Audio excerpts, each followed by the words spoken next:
مرشدی ہم سے بہت شفقت کا برتاؤ فرمایا کرتے تھے اور ہم اس بے جا عنایت کا اکثر ناجائز فائدہ اٹھاتے ہوئے خواہ مخواہ بے باک ہو جایا کرتے تھے۔ ایک روز فرمانے لگے، مراد یار تم کشمیر چھوڑ کیوں نہیں دیتے؟ عرض کیا، کشمیر چھوڑ دو کہ اس تحریک کے محرکات بھی ارشاد فرما دیجیے۔ فرمایا، بھئی تمہاری فنی جولانیوں کی طغیانیوں کے لیے کشمیر کی زمین تنگ ہے۔ عرض کیا، آپ کے ارشاد کی تعمیل کے لیے فدوی کو سوچنے کی مہلت درکار ہے۔ 1 سال اور بیت گیا۔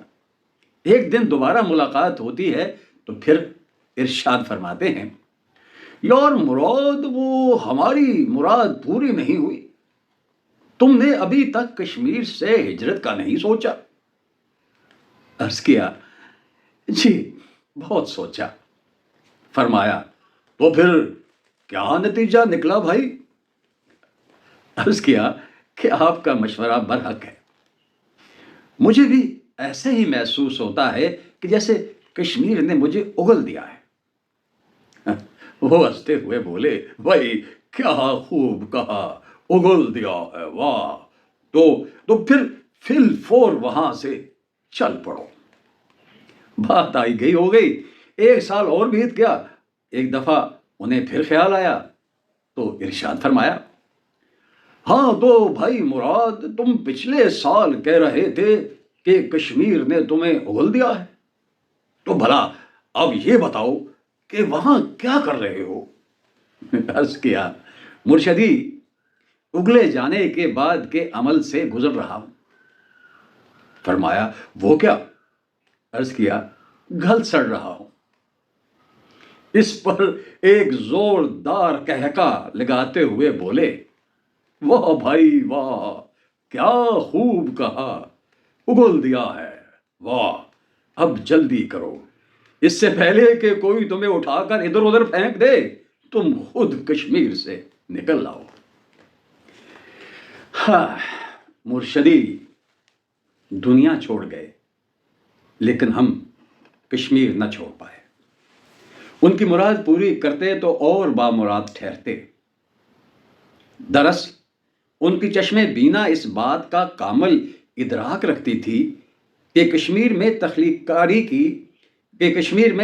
کار کے لیے ماحول سازگار نہیں۔ یہی وجہ ہے کہ کشمیر کا تخلیق کار آج تک پاکستانی تخلیقی دھارے میں شامل نہیں ہے۔ اس بخل میں گروہ بندیوں کی جکڑ بندیوں کا دخل در نامعقولات بھی دخیل ہے۔ آمدن برسرے مطلب کٹھاڑ پچوانا کی جنت کی سرحد پر واقع ہے۔ گویا اہل کٹھاڑ جنت کے پڑوسی ہیں۔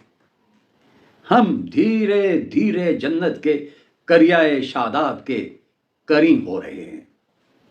خود رو پھولوں کی مہک جسم و جان کو معطر کر رہی ہے، اور خود اگائے ثمردار اشجار کی ثمر باری آنکھوں کو فرحت اور تازگی سے ہمکنار کر رہی ہے۔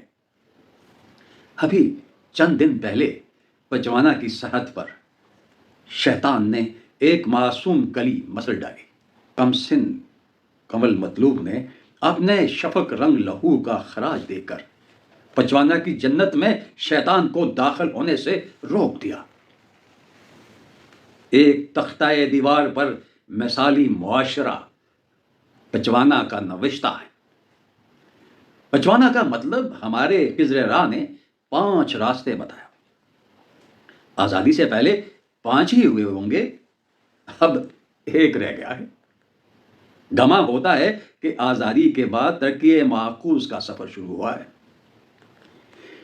پچوانا کے پیش در پیش راستے پر گاڑی قدرے محتاط چلاتے ہوئے خیال آتا ہے کہ اگر حکومت کا رتھ کھینچنے والے اس جنت نما بستی کے 5 راستے بحال کرنے کی سخت نہیں رکھتے تو ایک 2 رویا کشادہ سڑک بنا کر مثالی گاؤں میں اپنی کارکردگی کی مثال قائم کر سکتے ہیں۔ لیکن ان کی تو ہنوز عقل داڑھی نہیں نکلی، فقط دودھ کے دانت ہیں جو بس کھانے پینے کے کام آتے ہیں۔